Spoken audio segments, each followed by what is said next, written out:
السلام علیکم ورحمۃ اللہ وبرکاتہ۔ الحمدللہ رب العالمین، الصلاۃ والسلام علی اشرف الانبیاء والمرسلین۔ اللهم الہمنی رشدی وعصمنی من شر نفسی، اللهم انفعنی بما علمتنی وعلمنی ما ينفعنی وزدنا علما۔ 28واں پارہ شروع ہو رہا ہے سورہ مجادلہ سے۔ مجادلہ دراصل ہے، اگر مجادلہ یعنی دال لام ہا، دال اور لام کے اوپر زبر ہو تو جھگڑا کرنا، اور مجادلہ جھگڑا کرنے والی۔ تو سورہ کا معنی کیا ہے؟ مجادلہ اور مجادلہ۔ تو مجادلہ یعنی جھگڑا کرنا، مجادلہ یعنی جھگڑا کرنے والی۔ تو دونوں ہی معنی کے حساب سے یہ آ سکتا ہے سورہ کا نام۔ اور سورہ مجادلہ جو ہے وہ مدنی سورت ہے، سورہ احزاب کے بعد نازل ہوئی ہے۔ اس سورت کے 3 رکوع ہیں، 22 آیات ہیں، 473 کلمات ہیں، 473، اور 1792 حروف ہیں، 1792 حروف ہیں۔ یہاں سے 28واں پارہ شروع ہو رہا ہے۔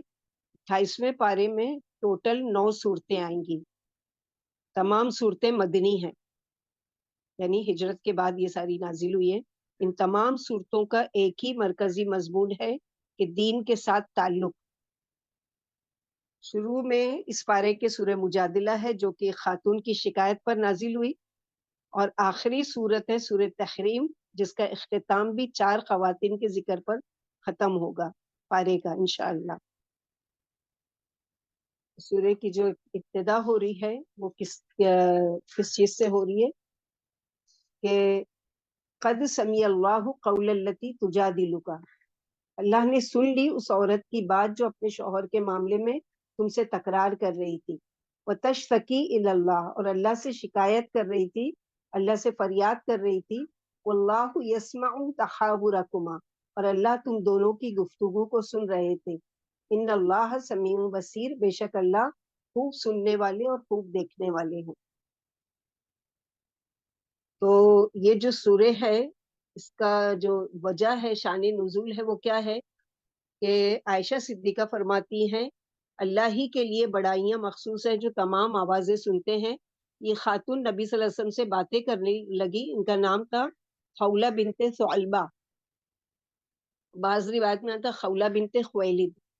تو ہو سکتا ہے کہ ثعلبہ باپ کا نام ہو اور خویلد دادا کا نام ہو، تو خولہ بنت ثعلبہ، اور انصاریوں میں انصاری صحابیہ تھی یہ۔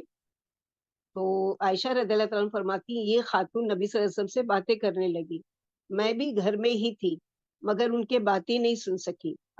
پھر اللہ تعالیٰ نے یہ آیت اتاری، یعنی آپ امیجن کرو اس حدیث سے کہ اللہ کے نبی صلی اللہ علیہ وسلم کہتے ہیں کہ عائشہ رضی اللہ تعالیٰ عنہ کہتی ہیں کہ ہمارا حجرہ اتنا چھوٹا تھا کہ جب ہم میں لیٹی ہوئی ہوتی تھی، آپ صلی اللہ علیہ وسلم جب سجدے میں جاتے تو میرے پیر کو سمیٹ دیا کرتے تھے، یعنی اتنی بھی جگہ نہیں تھی کہ الگ سے نماز پڑھ سکے۔ تو اتنا چھوٹا حجرہ ہوگا، اور وہ چپکے چپکے اللہ کے نبی صلی اللہ علیہ وسلم سے بات کر رہی ہے، اتنے میں عائشہ رضی اللہ تعالیٰ نہیں سن پا رہی، لیکن اللہ سبحانہ و تعالیٰ نے اس کے پکار سن لی اور آیت اتاری۔ عائشہ صدیقہ فرماتی اللہ برکت والے ہیں جس کا کان ہر اونچی نیچی بات سن لیتے ہیں۔ میں خولہ بنت ثعلبہ کی بعض باتیں تو سن رہی تھی، لیکن بعض بات کی بھنک بھی میرے کانوں میں نہیں پڑی۔ یہ رسول اللہ صلی اللہ علیہ وسلم سے اپنے شوہر کا شکوہ کر رہی تھی کہ انہوں نے میرا مال و جوانی کھا لی، سب بچے انہی سے ہیں، اب جب میں بوڑھی ہو گئی ہوں اور اولاد ہونی بند ہو گئی ہے تو زہار کر بیٹھے۔ اے اللہ میں اپنے غم کا تجھ سے ہی شکوہ کرتی ہوں۔ ابھی یہ کہہ کر باہر بھی نہیں نکل سکی کہ اتنے میں جبریل علیہ السلام یہ آیتیں لے کر آ گئے۔ ان کے شوہر کا نام اوس بن صامت تھا۔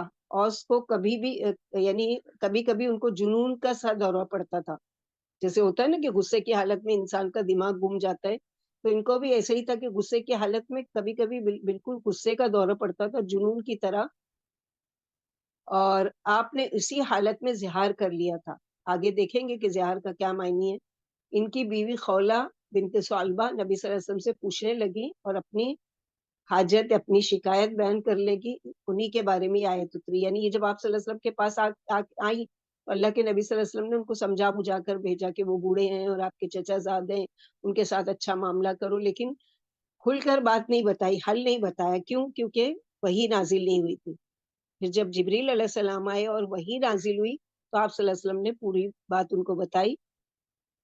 اور یہ عورت وہ باعزت اور یعنی اکرام والی عورت ہے کہ عمر رضی اللہ تعالیٰ عنہ جب خلیفۃ المومنین بنے تو اپنے عہد خلافت میں کہیں ایک مرتبہ جا رہے تھے کہ ایک عورت خولہ نے آپ کو ٹھہرا لیا، آپ بات پوری کر کے یعنی آپ بات پوری کر کے چلی گئی، یعنی اتنی دیر تک رکے جب تک کہ وہ سارے ہی لوگ آپ کے ساتھ تھے، لیکن غور سے عمر رضی اللہ تعالیٰ عنہ کی بات سن رہے تھے. جب تک وہ بات پوری نہیں کر چکی انہوں نے بیچ میں ٹوکا، نہ ان کو روکا، نہ یہ کہا کہ ہاں شارٹ میں بات کرو یا جو بھی ہے، پوری بات سنی اور وہ پوری بات کر کے چلی گئی.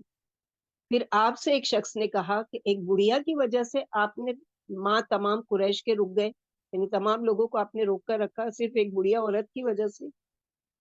عمر رضی اللہ عنہ نے فرمایا اللہ تیرا بھلا کرے، جانتا ہے یہ کون تھی؟ بولا نہیں. فرمایا یہ وہ تھی جن کی شکایت اللہ نے 7ویں آسمان کے اوپر سے سنی. اگر یہ رات تک بھی نہیں جاتی تو میں ان کے پاس ہی کھڑا رہتا، ہاں نماز کے لیے ضرور جاتا، کیونکہ پہلا حق کس کا ہے؟ اللہ تعالیٰ کا. تو میں نماز کے لیے ضرور وقت نکالتا، یعنی ضرور جاتا اور فارغ ہو کر پھر آ جاتا اس کی بات سننے، جب تک یہ ضرورت پوری نہ کر لیتی، یعنی اپنی حاجت بیان نہ کر لیتی. اس طرح سے اللہ سبحانہ و تعالیٰ نے ان کی 7 آسمان کے اوپر، سمیع کہتے ہیں سماع سے ہے. سماع میں 3 چیزیں پائی جاتی ہے. ایک ہوتا ہے صرف آواز کا سننا، دوسرا ہوتا ہے باتوں کی معنی کو بھی سمجھنا، تیسرا ہوتا ہے ایسی سماعت جس میں مانگی ہوئی چیز کا عطا کر دینا. السمیع قرآن میں 45 ٹائم آیا ہے، واللہ سمیع علیم بہت ساری جگہ پر ہے. اور جو سائنس آج پروف کرتی ہے کہ انسان ماں کے پیٹ میں سب سے پہلے سننا شروع کرتا ہے، اسی لیے قرآن میں پہلے سمیع پھر بصیر آتا ہے. یعنی اللہ سبحانہ و تعالیٰ کا زبردست نام سمیع اور بصیر. اور اللہ سبحانہ و تعالیٰ کیسے سننے والے کہ ہم جیسے سنتے ہیں ویسے نہیں، لیسا کمثلہ شیء، بلکہ اللہ سبحانہ و تعالیٰ کی تو ایسے کہ بیک وقت اگر ہم لوگوں کے پاس مثلا ہم کسی سے بات کر رہے ہیں فون پر اور بچے آ جائیں آس پاس اور وہ چیخنا چلانا شروع کرے تو ہم لوگ کو چپ کرائے بغیر دوسرے کی بات سمجھ ہی نہیں سکتے، یعنی ایک سے زیادہ آواز ہم سن ہی نہیں سکتے، ہماری سماعت اتنی کمزور ہے. لیکن اللہ سبحانہ و تعالیٰ بیک وقت کوئی بیماری کی کر رہا ہے، پکار رہا ہے وہ بھی، کوئی تنگ دست دعا کر رہا ہے وہ بھی، کوئی اپنی شکایت کر رہا ہے وہ بھی، کوئی اپنی حاجت بیان کر رہا ہے وہ بھی، ہر ایک کی ایک ایک وقت میں. اور اللہ تعالیٰ اس طرح محتاج نہیں ہے کہ اچھا ٹھیک ہے اتنی مکس اپ ہو گئی اب سمجھ میں نہیں آ رہا ہے کہ کس نے کیا کہا تھا. نہیں، اللہ تعالیٰ ہر ایک کی حاجت کو سنتے بھی ہے اور اس کی حاجت کو پورا بھی کرنے پر قادر ہے. بس سمیع اللہ تعالیٰ کی ایک صفت ہے اور اس کی سماعت سے کوئی چیز بھی دور نہیں ہے. جیسے کہ سورہ نساء آیت نمبر 134 میں اللہ تعالیٰ فرماتے ہیں من کان یرید ثواب الدنیا فعند اللہ ثواب الدنیا والآخرہ وکان اللہ سمیعا بصیرا. جو شخص دنیا کا ثواب چاہتا ہے تو اللہ تعالیٰ کے پاس تو دنیا اور آخرت دونوں کا ثواب موجود ہے، اور اللہ تعالیٰ بہت سننے والے اور خوب دیکھنے والے ہیں. اللہ تعالیٰ دنیا میں ہر چھوٹی سے چھوٹی چیز کی فریاد سنتے اور سمجھتے ہیں اور اس فریاد کو پورا کرنے کی قدرت اور طاقت بھی رکھتے ہیں. اس کی سماعت ہر چیز پر محیط ہے. وہ باطن کی فریاد بھی اسی طرح سنتے ہیں جس طرح ظاہر کی سنتے ہیں. وہ ذات باری تعالیٰ تمام کائنات کی ہر مخلوق کی آواز بیک وقت سننے اور سمجھنے پر قادر ہے. وہ پتھر کے اندر چلنے والے کیڑے کے پاؤں کی آہٹ عرش کے اوپر سنتے ہیں اور سمجھنے پر قادر ہیں. اس کی سماعت کی کوئی مثال نہیں ہے. جیسے سورہ رعد آیت نمبر 10 میں اللہ تعالیٰ فرماتے ہیں سواء منکم من اسر القول ومن جہر به ومن هو مستخف باللیل وسارب بالنہار. تم میں سے کسی کا اپنی بات کو چھپا کر کہنا اور بلند آواز سے کہنا اور جو رات کو چھپا ہوا ہو اور جو دن میں چل رہا ہو سب اللہ پر برابر یکساں ہے. حضرت عائشہ رضی اللہ عنہ کی بات جیسے ہم لوگ نے خولہ بنت سلبہ کی سنی کہ کس طرح اللہ تعالیٰ نے ان کی بات 7ویں آسمان پر سنی.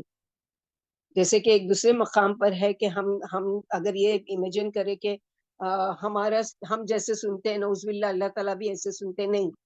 اللہ تعالیٰ سورہ شورى آیت نمبر 11 میں فرماتے ہیں لیس کمثلہ شیء وہو السمیع البصیر، اس جیسی کوئی چیز نہیں اور وہ خوب سننے والے اور خوب دیکھنے والے. یعنی اللہ تعالیٰ کے سننے اور دیکھنے کی کوئی مثال نہیں دی جا سکتی. اللہ تعالیٰ نے ہر مخلوق کو ایک صفات سے نوازا ہے، کئی ایک صفات سے نوازا ہے، لیکن ان صفات کا اللہ تعالیٰ کی صفات سے نہ کوئی مقابلہ ہے اور نہ ان جیسی ہے. اللہ تعالیٰ نے اس آیت میں ان تمام تر صلاحیتوں کی نفی کر دی جو اس نے اپنی مخلوقات کو دے رکھی ہے. بے شک اللہ تعالیٰ کا دیکھنا اور سننا اس کی مخلوق کے دیکھنے اور سننے سے بہت مختلف ہے. اس کی سماعت میں کمی بیشی نہیں ہے، کیونکہ بعض دفعہ ہم لوگ کسی کی بات سن تو لیتے ہیں لیکن قدرت نہیں رکھتے کہ اس کی کوئی ہیلپ کر سکے، کوئی مدد کر سکے. بہت زیادہ پیسے کا ڈیمانڈ کی ہے یا بہت زیادہ قوت والی طاقت کی کوئی چیز یا کوئی ایسی چیز جو ہماری پہنچ سے باہر ہے، کسی بڑے آدمی سے بات کرنا یا وہ کرنا، تو ہم لوگ صرف سن لیتے ہیں لیکن کرنے پر. لیکن اللہ سبحانہ و تعالیٰ کے پاس بیک وقت کئی خوبیاں ہیں. ہم یہ نہیں کہہ سکتے صرف یہ 3 خوبی ہے کہ اللہ تعالیٰ سن بھی لیتے ہیں اور سمجھ بھی لیتے ہیں اور پھر اس کا جواب بھی دیتے ہیں، یعنی اس کی حاجت کو پوری کرتے ہیں. اس کے علاوہ بھی بہت ساری اللہ تعالیٰ کی. اور اللہ سبحانہ و تعالیٰ ہمیشہ سنتے ہیں. ہم تو سو گئے تو کان میں جب کوئی آواز آئی تو جب ہڑبڑا کے اٹھ جاتے ہیں، اس وقت تک ہماری سماعت کی جو وہ ہے وہ بالکل ختم ہو جاتی. اسی لیے فون وغیرہ بھی سائلنٹ پہ کرتے ہیں نا، کہ تاکہ سکون سے سن سکیں، سکون سے سو سکیں، کہ اگر سنیں گے آواز تو ڈسٹرب ہوگی. تو اللہ سبحانہ و تعالیٰ کی ایسی وہ نہیں ہے کہ کبھی سنتے کبھی نہیں، ہمیشہ سنتے ہیں. جیسے ہم لوگ دعا کرتے ہیں نا سورہ بقرہ کہ ربنا تقبل منا انک انت السمیع العلیم، اے ہمارے رب ہم سے قبول فرما، بے شک آپ ہی خوب سننے والے اور جاننے والے ہیں.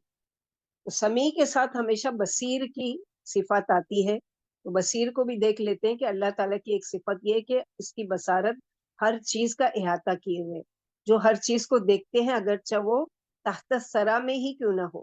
تحت الثری یعنی زمین کی گہرائی میں.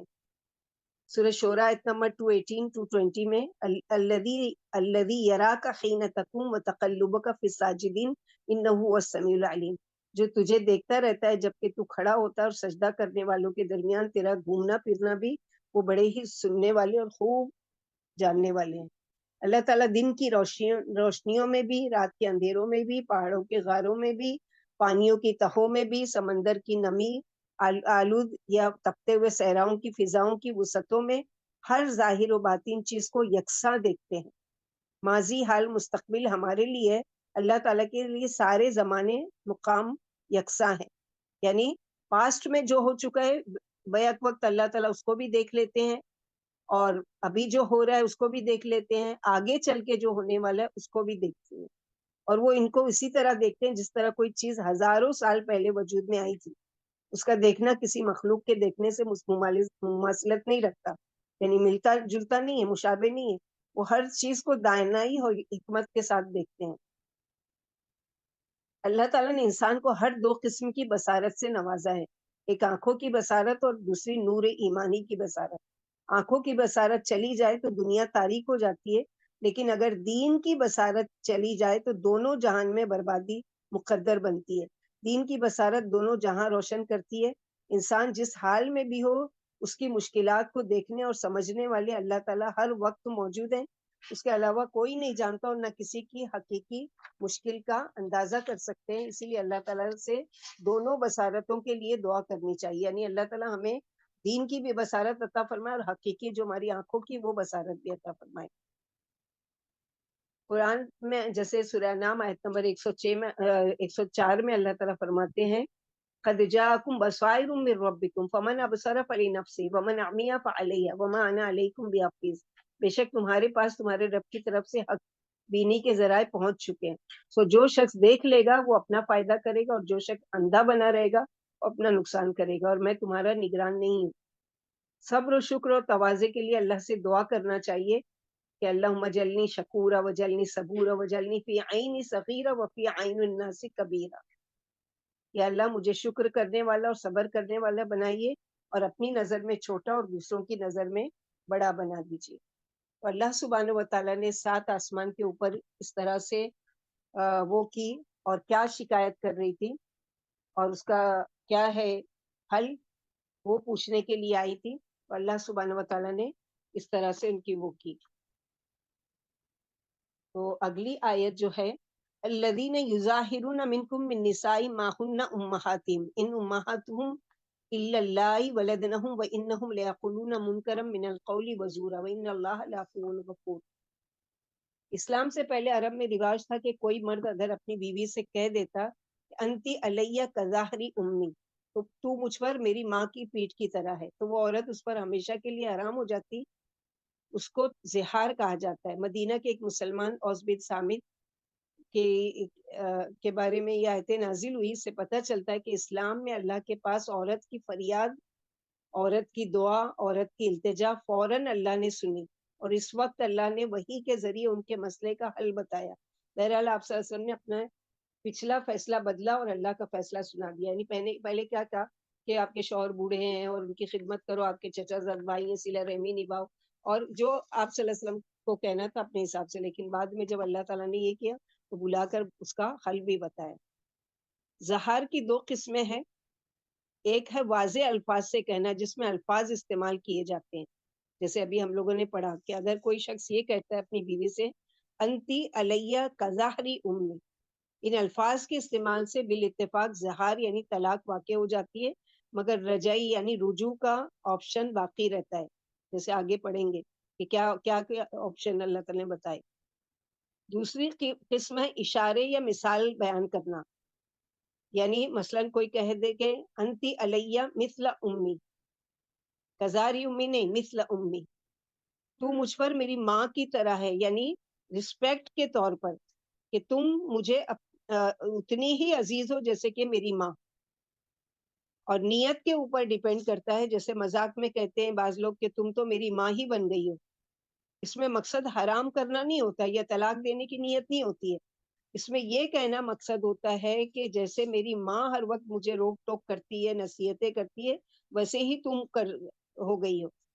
جیسے بعض لوگ کہتے ہیں نا وہ میری ماں، تو یہ اس طرح سے. جاہلیت میں بیوی سے علیحدگی کے 3 طریقے تھے، یعنی 3 طرح کی طلاق دیتے تھے.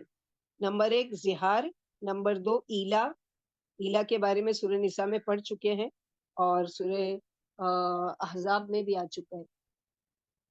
اور تیسرا طلاق کے ذریعے. اللہ تعالیٰ نے طلاق کا طریقہ باقی رکھا اور زہار اور ایلا کے ذریعے قرآن میں حکم رکھا. زہار میں 3 طلاق کی طرح طلاق ہو جائے گی، پھر رجوع کا حق نہیں رہتا، مکمل علیحدگی. مگر یہاں کفارے کی صورت میں اب وہ حکم منسوخ ہو گیا. یعنی پہلے کے زمانے میں اگر کوئی اپنی بیوی سے زہار کر لیتا تھا، یعنی اس طرح کے الفاظ کہتا تھا، تو مکمل طلاق ہو جاتی تھی، رجوع کا کوئی وہ نہیں ہوتا تھا، آپشن ختم. جیسے 3 طلاق کے بعد آپشن ختم. لیکن جب اللہ تعالیٰ نے کفارے کی شکل میں یہ آیت اتاری تو اب آپشن رہ گیا کہ اگر تم اپنی بیوی سے رجوع کرنا چاہتے ہو تو پھر کیا کرنا پڑے گا کہ تم کو یہ اور یہ کفارہ ادا کرنا پڑے گا. تم میں سے جو لوگ اپنی بیویوں سے زہار کرتے ہیں ان کی بیویاں ان کی مائیں نہیں ہیں، یعنی یہ زہار کا طریقہ ہی درست نہیں ہے. ان امہاتہم الا اللہ ولدنہم، ان کی مائیں تو وہی ہیں جنہوں نے ان کو جنم دیا. کسی کے کہنے سے ایک حقیقت نہیں بدل سکتی. آخر وہ عورت جس نے ان کو جنم نہیں دیا محض منہ سے کہہ دینے سے ماں کیسے ہو سکتی ہے؟ کیونکہ عربوں کے ہاں اس طرح نکاح ٹوٹ جاتا اور بیوی ہمیشہ کے لیے ماں کی طرح حرام ہو جاتی. جیسے ماں ہمیشہ کے لیے محرم رشتوں میں سے ہے ویسی ہو جاتی. فرمایا صرف زبان کے کہنے سے بیوی ماں نہیں بن سکتی.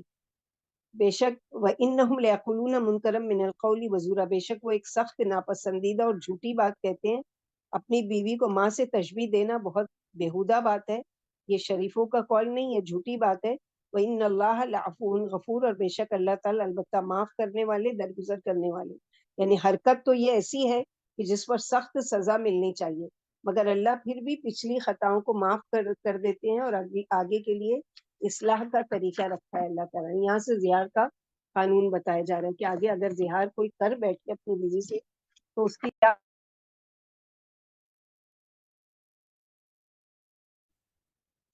تو بیوی کو ماں یا بہن کہہ کر اپنے اوپر حرام کر لینا منع ہے. شرع میں اسے زہار کہتے ہیں. زہار کرنے سے بیوی ہمیشہ کے لیے حرام نہیں ہوتی. بل البتہ رجوع کرنے سے قبل کفارہ ادا کرنا ہوگا۔ زہار کا کفارہ کیا ہے کہ ایک غلام آزاد کرنا، اگر یہ ممکن نہ ہو تو پھر مسلسل 2 ماہ کے روزے رکھنا، اگر یہ بھی ممکن نہ ہو تو پھر 60 مسکینوں کو کھانا کھلانا۔ ابھی دیکھیں گے احادیث کی روشنی میں اس چیز کو، جیسا کہ یہاں پر بتایا گیا کہ خولہ کہتی ہیں اللہ کی قسم میرے اور میرے شوہر اوس کے بارے میں یہ 4 آیتیں اتری۔ یہ بوڑھے تھے، مزاج میں تیزی تھی، ایک دن گھر آئے، میں نے کسی بات کو لوٹا دیا، یعنی غصے میں تھے، کچھ بات کہا اور میں نے ان کو پلٹ کر جواب دے دیا۔ وہ اور غصے میں بھر گئے اور طیش میں آ گئے اور کہہ دیا کہ تو مجھ پر میری ماں کی پیٹھ کی، اور پھر گھر سے باہر بیٹھک میں تھوڑی دیر بیٹھے رہے، پھر گھر آ کر مجھ سے خلوت چاہی، یعنی ملنا چاہا، مجھ سے تعلق قائم کرنا چاہا۔ میں نے کہا اس کی قسم جس کے ہاتھ میں خویلہ کی جان ہے، اب کیسی خلوت، جبکہ تم کہہ چکے جو کہہ چکے، یعنی انہوں نے یہی سمجھا کہ جو یہ جاہلیت کے زمانے میں جو ہوتا تھا وہ ہو چکا، یعنی طلاق تو اب ہو چکی ہے، اب کیسی خلوت، جب تک اللہ کا کوئی فیصلہ ہمارے بارے میں نہ ہو۔ لیکن نہ مانے اور زبردستی کرنے لگے، مگر چونکہ وہ کمزور تھے، بوڑھے ہو چکے تھے، میں ہی غالب آ گئی اور الگ ہو کر ہمسائی کے یہاں چلی آئی اور ان سے چادر لے کر رسول اللہ صلی اللہ علیہ وسلم کی خدمت میں آئی اور آپ سے یہ تازہ واقعہ بیان کیا، اور آئے دن ان کی تنک مزاجی سے جو تکلیفیں پہنچتی رہتی تھی سب کی میں نے شکایت کی۔ آپ سن کر یہی فرماتے جاتے، خویلہ شوہر کے بارے میں اللہ سے ڈر جاؤ، وہ تمہارے چچا زاد بھائی ہیں اور بوڑھے ہیں۔ ابھی میں باتوں سے فارغ بھی نہیں ہوئی تھی کہ میرے بارے میں قرآن اتر آیا، آپ پر وحی کی کیفیت طاری ہو گئی۔ پھر جب وحی کھل گئی تو فرمایا خویلہ تمہارے اور تمہارے شوہر کے بارے میں قرآن اترا ہے۔ پھر آپ نے قد سمع اللہ سے عذاب علیم تک آیتیں پڑھ کر سنائی۔ فرمائے ان سے جا کر کہو کہ ایک غلام آزاد کرے، یعنی اگر وہ لوٹانا تھے، والذین یظاہرون من نسائہم ثم يعودون لما قالوا فتحرير رقبة من قبل ان يتماسا ذلك توعدون به والله بما تعملون خبیر، یعنی اگر وہ جو لوگ اپنی بیویوں سے زہار کریں پھر اپنی بات سے اگر رجوع کرنا چاہیں، لوٹنا چاہیں، یعنی اپنی بیوی سے واپس تعلقات قائم کرنا چاہیں، بیوی کو واپس رکھنا چاہیں، تو ایک گردن آزاد کریں، یہ ہے جرمانہ ان کی بات کا، من قبل کہ وہ اس سے پہلے کہ وہ ایک دوسرے کو چھوئیں یا ہاتھ لگائیں، یعنی شوہر اور بیوی کا تعلق قائم ہو۔ یہ بات تمہیں اس بات کی نصیحت کی جاتی ہے اور اللہ کو سب خبر ہے، جو بھی تم عمل کرو گے اس کو پتہ ہے کہ تم نے حدود کو توڑا ہے یا اس کو پورا کیا ہے۔ تو اس سے کیا پتہ چلتا ہے کہ اللہ سبحانہ و تعالیٰ نے ہر ایک مسئلے کا کوئی نہ کوئی حل رکھا ہے قرآن میں۔ تو اس طرح سے ان کے بارے میں یہ آیت نازل ہو گئی کہ آپ صلی اللہ علیہ وسلم نے فرمایا جب وحی نازل ہو چکی تو آپ نے اس کا آپشن بتایا کہ ان سے جا کر کہو کہ غلام آزاد کریں۔ تو خولہ بنت سولبہ کہتی ہیں ان کے پاس تو کوئی غلام نہیں ہے، فرمایا خیر پھر ان سے کہو کہ لگاتار 2 مہینوں کے روزے رکھ لیں۔ میں نے کہا وہ تو بہت بوڑھے ہو چکے ہیں، روزے بھی بس کی بات نہیں ہے، یعنی روزے بھی نہیں رکھ سکتے۔ فرمایا تو ان سے کہو کہ 60 محتاجوں کو ایک وسق یعنی 60 سا تقریباً 4 من یا 5 سیر کھجوریں کھلا دیں۔ میں نے کہا ان کے پاس کھجوریں بھی نہیں ہیں، یعنی یا رسول اللہ صلی اللہ علیہ وسلم یہ تینوں ہی ان کے اندر استطاعت نہیں ہے، نہ ان کے پاس اتنا پیسہ ہے کہ وہ غلام آزاد کریں، نہ ان کی جسمانی طاقت اتنی ہے کہ وہ 60 دن کے مسلسل روزے رکھ سکیں، اور نہ ان کے پاس اتنا ہے کہ وہ 60 مسکینوں کو کھانا کھلا سکیں یا کھجوریں بانٹ سکیں۔ تو آپ صلی اللہ علیہ وسلم نے فرمایا ایک فرق کھجوروں کی امداد میں کر دوں گا، یعنی تھوڑی دیر میں کوئی کھجور کا ٹوکرا لے کر آیا تو آپ صلی اللہ علیہ وسلم نے فرمایا یہ میری طرف سے صدقہ کر دو۔ تو خولہ بنت سولبہ کہتی ہیں کہ ٹھیک ہے، ایک فرق یعنی یہ ہو گیا، یعنی آدھا کا انتظام ہو گیا 30 مسکینوں کا، ایک فرق کی میں بھی امداد، یعنی میرے پاس بھی ہے کچھ مال تو اس کے ذریعے سے میں بھی باقی کے ان کا کفارہ ادا کرتی ہوں۔ فرمایا تم نے ٹھیک کہا، ان کے ساتھ اس سے سلوک کیے جاؤ اور ان کی طرف سے خیرات کر دو، اپنے چچا زاد بھائی کے ساتھ جو تمہارے شوہر بھی ہیں محبت و پیار سے زندگی بسر کرو۔ انہیں خولہ بنت سولبہ، خولہ بنت مالک بن سولبہ اور خویلہ بھی کہا جاتا ہے۔ اس صورت کا یہی شان نزول ہے، اور ان کو جمیلہ بھی کہا جاتا ہے۔ کیونکہ خوبصورت تھی تو ان کی خوبصورتی کی وجہ سے ان کو جمیلہ بھی کہا جاتا ہے. لفظ زہار کی تحقیق زہار زہر سے لیا گیا ہے. جاہلیت کا دستور تھا کہ جب کوئی بیوی سے زہار کرتا تو یہ الفاظ استعمال کرتا، انتی علیہ کظہری امی، یعنی تو مجھ پر میری ماں کی پیٹھ کی طرح ہے.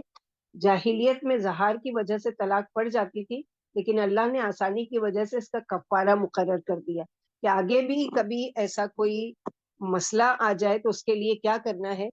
جیسے کہ حضرت عبداللہ بن عباس سے روایت ہے کہ ایک آدمی نبی کریم صلی اللہ علیہ وسلم کی خدمت میں حاضر ہوا جس نے اپنی بیوی سے زہار کیا، لیکن کفارہ ادا کرنے سے پہلے صحبت کر بیٹھا. یعنی کفارہ کا پتہ نہیں تھا یا پتہ تھا لیکن اپنے اوپر کنٹرول نہیں کر بیٹھا. اس نے عرض کیا یا رسول اللہ صلی اللہ علیہ وسلم، میں نے اپنی بیوی سے زہار کیا تھا لیکن کفارہ ادا کرنے سے پہلے صحبت کر لی. اس کا مطلب اس کو پتہ تھا کفارہ کا، اسی لیے کہا کہ کفارہ ادا کرنے سے پہلے میں نے یہ کر لیا ہے. آپ صلی اللہ علیہ وسلم دریافت کیا اللہ تجھ پر رحم فرمائے، کس چیز نے تمہیں ایسا کرنے پر آمادہ کیا؟ یعنی تو سراسر اللہ تعالیٰ کی نافرمانی ہے، تو کس چیز نے تجھے اس بات پر آمادہ کیا؟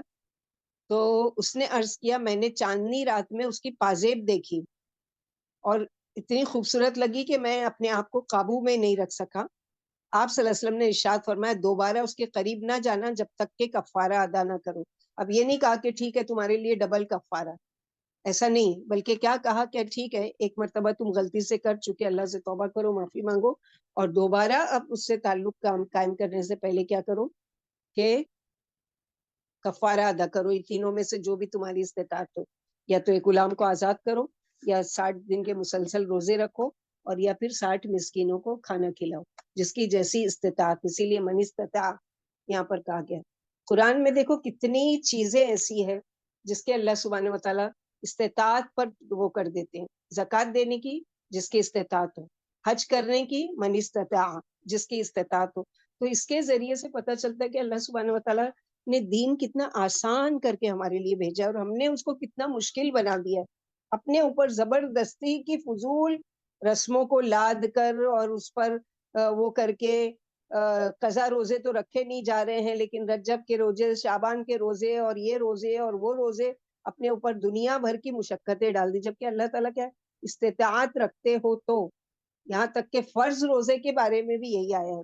رمضان کی آیتوں کو سب اچھی طریقے سے سمجھتے ہیں کہ جو کوئی استطاعت رکھتا ہو وہ روزے رکھے، اور جو استطاعت نہیں رکھتا ہے وہ بعد میں اس کی قضا کرے.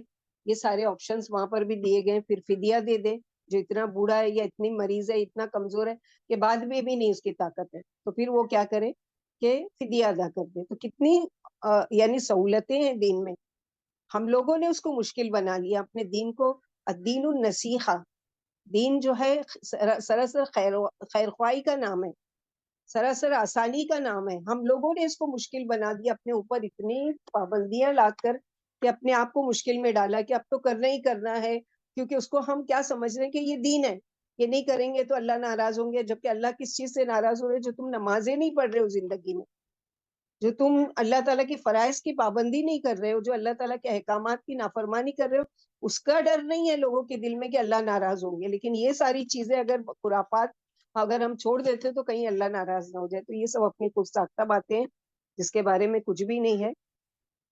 پھر فرمایا تمہاری مائیں وہی ہیں جن سے تم پیدا ہوئے، یعنی بکواس سے بیویاں مائیں نہیں بن جاتی. اصلی ماں تو وہی ہے جس سے تم پیدا ہوئے، مگر لوگ فحش اور باطل بات بول دیتے ہیں. پھر فرمایا کہ اللہ معاف کرنے والے اور بخشنے والے. اس نے جاہلیت کی تنگی اور سختی تم سے دور فرما دی، اور غیر شعوری طور پر زبان سے جو کچھ نکل جائے وہ بھی معاف فرما دیا. رسول اللہ صلی اللہ علیہ وسلم نے سنا کہ ایک شخص اپنی بیوی سے یا اختی، بعض دفعہ کہتے ہیں نا اے میری بہن کہہ رہا تھا، فرمایا کیا وہ تیری بہن ہے؟ آپ نے اسے برا تو سمجھا لیکن اس وجہ سے اسے حرام قرار نہیں دیا کیونکہ اس نے کیا کہا کہ غیر شعوری طور پر اس کے منہ سے نکل گیا. جیسے کہ ابراہیم علیہ السلام نے بھی سارا رضی اللہ تعالیٰ عنہ جب وہ بادشاہ تھا، اگر بیوی ہے تو اس پر قبضہ کر لیتا تھا، بہن ہوتی تو چھوڑ دیتا تھا. تو توریہ کے طور پر ابراہیم علیہ السلام نے کیا کہا جب پوچھا کہ یہ کون ہے تمہارے ساتھ؟ تو کہا کہ میری بہن ہے. تو وہاں پر نیت کیا تھی کہ آدم علیہ السلام کی اولاد میں سے دیکھا جائے تو آج کے شوہر بیوی جو بھی ہیں وہ بھی کیا ہے، آدم علیہ السلام کی پشت سے جب دیکھا جائے تو بہن بھائی ہیں اصل میں. بعد میں اللہ سبحانہ و تعالیٰ نے رشتے قائم کیے ہیں. تو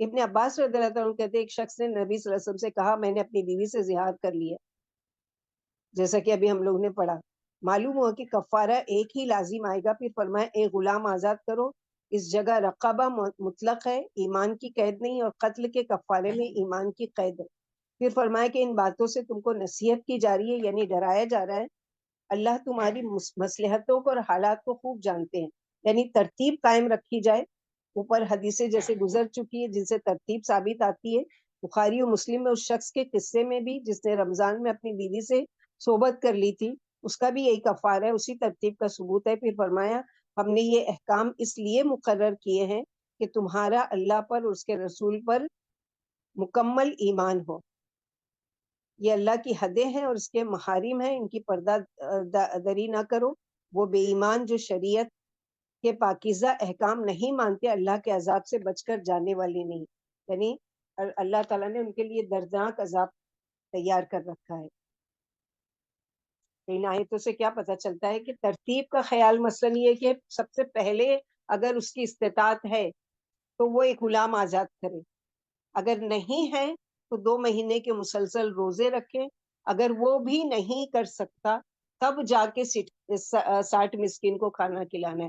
یہ نہیں ہے کہ دونوں استطاعت تو رکھتا تھا لیکن چلو یہ بہت آسان ہے کہ 60 مسکینوں کو کھانا کھلا دو. نہیں، ایک کے بعد ایک، اگر استطاعت ہے تو یہ کرے، نہیں تو یہ کرے، نہیں تو یہ کرے.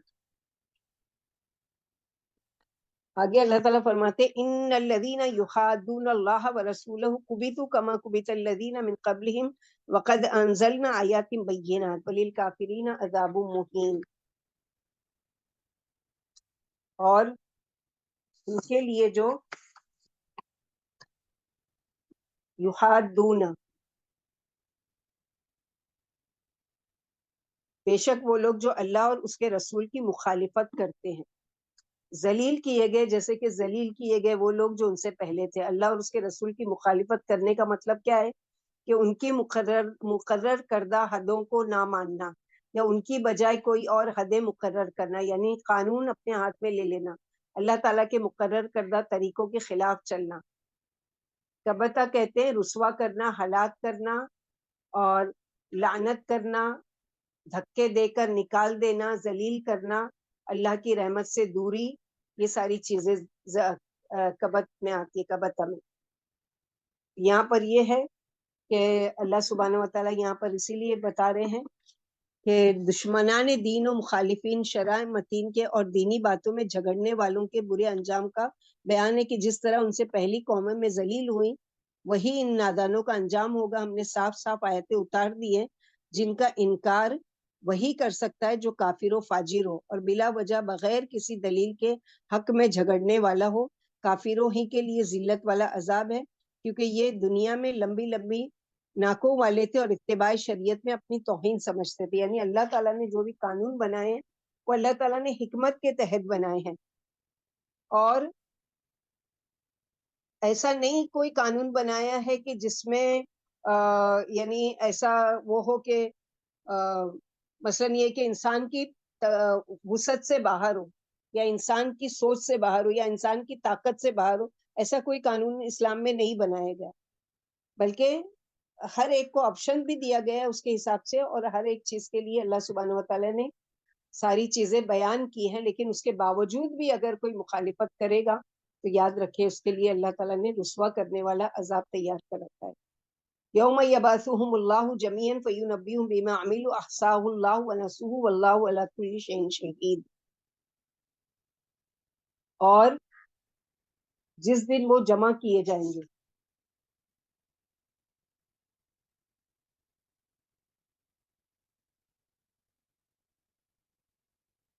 جس دن اللہ ان سب کو اکٹھا کریں گے، وہ خبر دے دیں گے تم کو جو تم عمل کر رہے ہو. احصاہ اللہ ونسوہ، لوگ اپنے کیے کو بھول گئے مگر اللہ ایک ایک چیز کو گن کر رکھنے والے. واللہ علی کل شیء شہید، اور اللہ ہر چیز پر خوب گواہ ہے. یعنی دنیا کے اس سے اگر تم کچھ چھپا سکتے ہو، یا دنیا میں مثلا کسی کے ساتھ سالوں ہو چکا ہے کچھ کیا، وہ تو بھول بھی چکا ہوگا، یا خود تم نے جو بھی زیادتی کی، اپنی جان پر گناہ کیا، ظلم کیا، جو بھی کیا وہ سب بھول چکے. لیکن اللہ سبحانہ و تعالیٰ کے وہاں ایک ایک چیز کو گن گن گن کر رکھا گیا ہے. یعنی قیامت کے دن سب اگلے پچھلے اپنی اپنی قبروں سے اٹھائے جائیں گے اور محشر میں جمع کیے جائیں گے. لوگوں کو ان کے ایک ایک عمل سے آگاہ کیا جائے گا. ذرہ برابر بھی بھلائی برائی سامنے آ جائے گی. انہیں تو یاد بھی نہیں تھا، مگر اللہ نے ایک ایک بات لکھ رکھی. اللہ سے کوئی بات پوشیدہ نہیں، اور نہ وہ کسی کو بھولتے ہیں، یعنی کسی بات کو بھولتے ہیں، بلکہ ہر چیز اللہ کے وہاں لکھی ہوئی ہے. فرشتے روز نگہبان ہیں. اور ایک آہ بھی انسان نکالتا ہے زبان سے تو اس کو بھی لکھا جاتا ہے، کہ جیسے سورہ قاف میں پڑھ چکے ہیں، ما لدی منکم یلفظو، یعنی جو الفاظ بھی تمہاری زبان سے نکلتے ہیں اللہ سبحانہ وتعالیٰ اس کا بھی خوب علم رکھتے ہیں، اس کو بھی گن کر رکھا ہے. تو کسی کو برا بھلا کہہ کر بھول گئے، کسی کے ساتھ زیادتی کر کے بھول گئے، کسی پر ظلم کر کے بھول گئے، یا جو بھی ہو گئے وہ لکھا ہوا ہے اللہ تعالیٰ کے وہاں. جب تک کہ اس زیادتی کا اس کا کفارہ ادا نہیں کرتے، یعنی اس سے معافی نہیں مانگتے، یا پھر یہ ہے کہ اللہ تعالیٰ کے حق میں اگر کوئی کوتاہی کی اس کی معافی نہیں کرتے، اس سے توبہ نہیں کرتے، تو وہ ساری چیزیں باقی رہتی ہیں اعمال نامے میں. تو اعمال نامے میں صاف کرنے کے لیے کیا ہے کہ فوراً کی فوراً، کیونکہ ہماری جو وہ ہے انسان نسیان سے ہی ہے، یعنی بھول جانے والا. جیسے کہ آدم علیہ السلام سے بتایا گیا کہ ساری چیزوں کو کھانا اور سب استعمال کرنا، ہئی سما یشا، یعنی جو چاہیے وہ کھاؤ، شیتما، لیکن ولا تقربا ہادی شجرہ تھا، اس کے قریب بھی مت جانا، لیکن بھول ہو گئی. تو انسان نسیان سے ہی، یعنی بھول جانے والا. تو اللہ سبحانہ و تعالیٰ یہاں پر اسی کی صفت کو بیان کرے کہ تم بھول بھی چکے ہو اس کو، جو کچھ تم نے کیا، لیکن اللہ کے وہاں وہ ریکارڈ ہے، لکھا ہوا ہے، اور گنتی کی ہوئی ہے، شمار کیا ہوا ہے. تو تم کہاں بھاگ کر جا سکتے ہو یا کہاں چھپ کر جا سکتے ہو؟ اللہ سے کوئی چیز چھپی ہوئی نہیں ہے. تو اس سے پہلے کہ اللہ سبحانہ و تعالیٰ کے یہاں اس کا حساب دینا پڑے کہ فلاں ٹائم میں اتنے بجے سے اتنے بجے تم نے یہ کام کیا تھا، یہ کہا تھا. اور یہ اسی لیے زبان کی حفاظت ایک مرتبہ ہم لوگوں کو انشاءاللہ لیکچر لینا ہے پھر سے، کہ زبان کی حفاظت، اس میں کون کون سے ایسے گناہ ہم لوگوں سے جانے انجانے میں ہو چکے ہوتے ہیں کہ ہم لوگوں کو اس کی خبر بھی نہیں ہوتی ہے. لیکن اللہ سبحانہ و تعالیٰ کے اگر وہ توبہ نہیں کی جاتی ہے تو وہ لکھ لیا جاتا ہے. تو اس سے پہلے کہ وہ نامہ اعمال میں موجود ہو اور اس دن ہم کو رسوا کیا جائے، اس کو دکھایا جائے، لوگوں کے بیچ میں سنوایا جائے، اس سے پہلے ہی اللہ تعالیٰ سے معافی مانگ کر اور سارے گناہوں کی تلافی کر کے، اور لوگوں کے ساتھ حقوق جو بھی ہے، کسی کو برا بھلا کہا ہے، کسی کو گالی دیے، کسی کو زبان کے ذریعے ظلم کیا، جو بھی کیا ہے وہ یہیں کے یہیں معافی کر کے خالی کریں اپنے نامہ عمل کو، تاکہ اللہ سبحانہ و تعالیٰ کے یہاں اس کی پکڑ نہ ہونے پائے. تو باریک بین اللہ تعالیٰ اسی لیے لطیف الخبیر بھی ہے، خوب باریک سے باریک چیز کو بھی جاننے والے ہیں، اور گواہ بھی ہیں. گواہ کس چیز پر ہے؟ یعنی واللہ علی کل شیء شہید، ہر ایک چیز پر گواہ بھی ہے، خود بھی گواہ، فرشتے بھی گواہ، اور ساری مخلوقات جو ہے، جس نے سنا ہماری بات کو، جس نے دیکھا اور جس نے محسوس کیا، وہ ساری چیزیں خود گواہ دیں گی، اور رسول بھی گواہ ہوں گے. جیسے ہے نا، وجینا بکا علی ہؤلاء شہیدا، سورہ نساء میں پڑھ چکے کہ اے نبی صلی اللہ علیہ وسلم، تمام امت میں سے ایک گروہ ہوگا جو ان پر گواہ ہوں گے، اور آپ سب ان پر سب پر گواہ ہوں گے. تو سوچو، ایک اللہ سبحانہ و تعالیٰ گواہ، فرشتے گواہ، رسول گواہ، تمام مخلوقات میں سے جنہوں نے سنا، جنہوں نے دیکھا، اور جو جن کے خلاف ظلم ہوا، کیا وہ گواہی نہیں دیں گے اللہ کے؟ ان کو تو اس دن پڑی ہوگی کہ ہم کو چاہیے اسے نیکیاں، لہٰذا وہ گواہی دیں گے کہ اس نے فلاں وقت میں فلاں چیز فلاں میرے ساتھ ظلم کیا. یہاں تک کہ اگر جانوروں کے ساتھ بھی کوئی برا سلوک کیا، وہ بھی اللہ کے وہاں اس چیز کی گواہی دیں گے.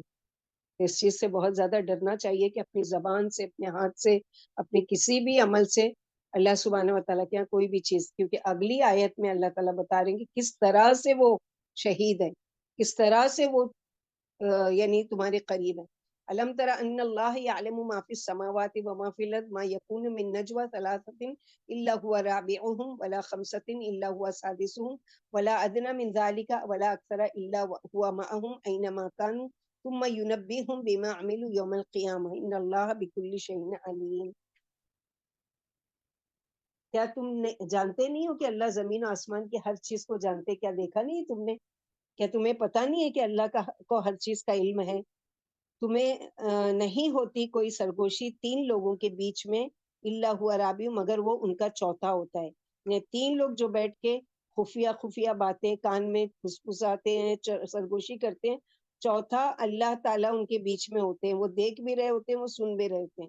ولا خمسۃ الا ہوا سادسہم، اور نہ 5 مگر چھٹا ان میں سے وہ. ولا ادنی من ذالک ولا اکثر، اور نہ اس سے کم اور نہ اس سے زیادہ. کم کیا؟ یعنی 2 کر رہے ہیں تو تیسرا. زیادہ میں جتنے لوگ بھی چاہیں کریں، ان سب میں اللہ تعالیٰ. الا ہوا معہم اینما کانوا، مگر وہ ان کے ساتھ ہی ہوتے ہیں جہاں کہیں بھی وہ ہوتے ہیں. جس جگہ بھی لوگ جا کر چھپ کر سرگوشی کریں، وہ ہر جگہ موجود ہوتے ہیں. سمیع اللہ سے شروعات ہوئی ہے پہلی آیت کی، اور آگے ساری سرگوشی، نجوہ اور یہ ساری چیزوں کو اللہ تعالیٰ خوب باریک بینی سے جانتے ہیں. تو اللہ 2 میں سے تیسرے، 3 میں سے چوتھے، 4 میں سے پانچویں اور 5 میں سے چھٹے. غرض یہ اللہ کا علم موجود ہوتا ہے، ان سے آگاہ رہتا ہے، ان کے راز سنتے ہیں، پھر اس کے فرشتے بھی عمل لکھ رہے ہیں، اور ان کی تحریر سے بھی اللہ واقف ہے. فرمایا سورہ توبہ آیت نمبر 78 میں، الم یعلم ان اللہ، کیا انہیں معلوم نہیں کہ اللہ ان کے اسرار و سرگوشیوں سے آگاہ ہے، اور اللہ تمام غیب کی باتوں سے خوب واقف ہے. سورہ زخرف آیت نمبر 80، ہم یحسبون، کیا ان کا یہ خیال ہے کہ ہم ان کے راز و سرگوشی نہیں سن رہے ہیں؟ کیوں نہیں، ہمارے رسول ان کے پاس لکھ رہے ہیں. معیت سے مراد معیت علمی ہے، یعنی علم کے ذریعے اللہ تعالیٰ ہمارے ساتھ ہے. جیسے یہاں آیت میں آیا ہے نا کہ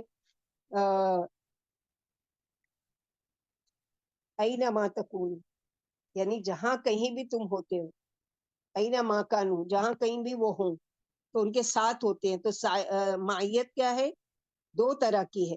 ایک معیت یہ ہے کہ اللہ سبحانہ و تعالیٰ علم کے ذریعے قریب ہے اور ان کے ساتھ ہے. یعنی اللہ تعالیٰ ذات کے اعتبار سے تو اپنے عرش پر موجود ہے، اور اللہ کا علم ہر جگہ سے گھیرے ہوئے، یعنی اللہ کے علم کے ذریعے قریب ہے اللہ تعالیٰ. ولا یحیطون بشیء من علمہ الا بما شاء، ہر چیز کو گھیرے ہوئے اللہ تعالیٰ نے اپنے علم کے ذریعے. بلا شبہ یہی بات ہے، اس پر ہر ایک مومن کا ایمان ہے کہ جس طرح اس کا علم ہر جگہ ہے، اسی طرح اس کا سننا دیکھنا بھی ہے. اللہ اپنی تمام مخلوق سے باخبر ہے، ان کا اس سے کوئی بھی کام چھپا ہوا نہیں ہے. پھر وہ قیامت کے دن ان کے ایک ایک عمل کی اطلاع دے دیں گے، کیونکہ اللہ ہر چیز کے خوب جاننے والے ہیں. جیسے کہ ایک مرتبہ صحابہ کرام سفر میں تھے، تو کچھ لوگوں نے دعا شروع کری خوب زور زور سے، اللہ کی تسبیح، اللہ کی تکبیر، اللہ اکبر، الحمدللہ، سبحان اللہ. کچھ لوگ ہیں چپکے چپکے سے، تو اللہ کے نبی صلی اللہ علیہ وسلم نے فرمایا کہ نعوذ باللہ، تم کسی بہرے یا اس کو نہیں سنا رہے ہو. اللہ سبحانہ و تعالیٰ تو چپکے چپکے تم سرگوشی کرو اس کو بھی سنتے ہیں، اور جو زور سے بھی پکارے اللہ تعالیٰ اس کو بھی بیک وقت سنتے ہیں. تو ہر ایک کی پکار سننے پر اللہ سبحانہ و تعالیٰ قادر ہے. تو یہ مت سمجھو کہ تم کسی بہرے اور اس کو سنا رہے ہو، اللہ سبحانہ و تعالیٰ ہر چیز پر. اور پھر قیامت کے دن کیا کیا جائے گا کہ ان سب کو جمع کر کے اللہ سبحانہ و تعالیٰ ان کے کیے کہ ہر ایک کو خبر دے دیں گے. آگے کی آیت پھر وہی ہو رہی ہے، الم تر الی الذین نہوا عن النجوى ثم یعودون لما نہوا عنہ ویتناجون بالاثم والعدوان ومعصیۃ الرسول واذا جاؤک حیوک بما لم یحیک به اللہ ویقولون فی انفسهم لولا یعذبنا اللہ بما نقول حسبهم جہنم یصلونها فبئس المصیر. کیا تم نے دیکھا نہیں ان لوگوں کو جنہوں نے سرگوشی سے روکا گیا؟ اصل میں سرگوشیاں کون کرتے تھے؟ جو دین کے دشمن ہوتے تھے، جن کے دل کھلے تھے، جن کے دل میں ایمان بھرا ہوا تھا، ان کو تو سرگوشی کی ضرورت ہی نہیں تھی.